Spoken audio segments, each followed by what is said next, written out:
The term clause if minus the clause of Labour's 1918 constitution setting out the party's aims and values minus still resonates.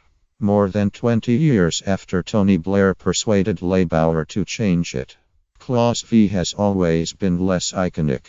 So few under the age of 60 are likely to have much clue what the party's Clause V meeting once portended. Yet, until the 1980s, Clause V was probably a greater concern to Labour leaders than the more celebrated Fourth Clause. That's because it is the job of a meeting held under this clause to agree the party's election manifesto. In recent elections, the Clause V meeting has taken place without much excitement.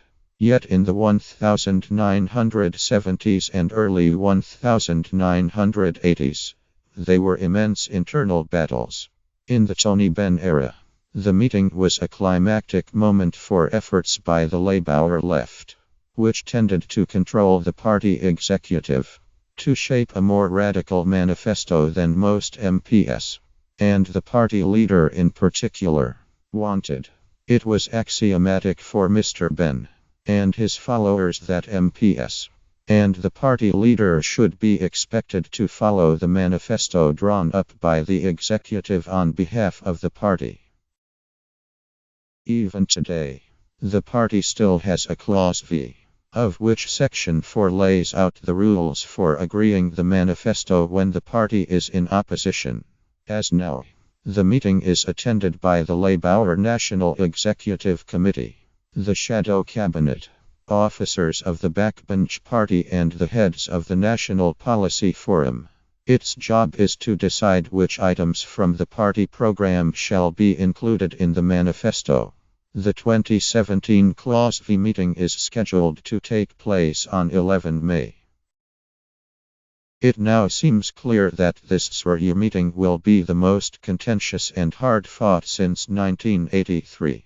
On Sunday, Jeremy Corbyn gave a clear hint of why this is so. On BBC One, he told Andrew Marr that the issue of Trident nuclear weapons renewal may be referred to a defence review by an incoming Labour government. He then also sidestepped a question on whether it was true that Trident renewal will be in the manifesto. There can be two views of Trident renewal, but it is not in doubt that it remains Labour Party policy. It was Labour policy in 2015.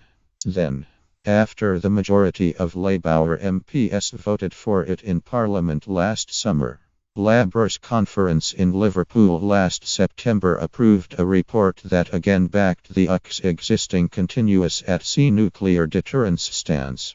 The Shadow Defence Secretary, Nia Griffith, subsequently said that Trident renewal will be in the 2017 manifesto.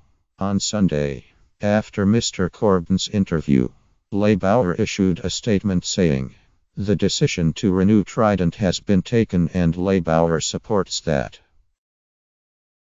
The future of British nuclear weapons is a common theme between the Clause V confrontations of 35 years ago and the prospective clash next month. In other respects, there has been a striking change. In the Bennite era, left-wingers such as Mr. Corbyn wanted to bind the leader to a manifesto drawn up by the neck. Now, Mr. Corbyn and his supporters take the exact opposite position. The Labour leader is determined to retain autonomy on policy and to avoid being dictated to by his party when he is not in sympathy with the message it is giving him. Earlier leaders would have appreciated the irony. They outraged the left by ignoring the party in this way. But this time the boot is on the other foot. Mr. Corbyn turns out to have something in common with leaders from Hugh Gaitskell to Gordon Brown. Internal party democracy is not such a sovereign principle after all. Once it is in conflict with the leader's agenda, whether of left or right. There is a wider election issue here for Labour, going well beyond even nuclear deterrence. The 2017 manifesto is being drawn up by Andrew Fisher, a former union official who is now Labour's head of policy. Mr. Fisher was suspended from the party in 2015 after tweeting against a Labour candidate ironically Tony Benn's granddaughter and applauding the defeat of Ed Balls. Those who know Mr. Fisher expect him to produce a very left-wing draft. Yet it remains far from certain how much of Mr. Fisher's draft will survive, or even how specific it will be. Many suspect that the eventual manifesto will be more traditional than Mr. Corbyn would like. If that is so, then the left is likely to blame the Clause V meeting for blunting the party's message and, perhaps, for causing confusion that can then be blamed for a poor Labour showing in June. In that case, the Clause V meeting could regain a position in left Labour demonology that it has not had for more than 30 years.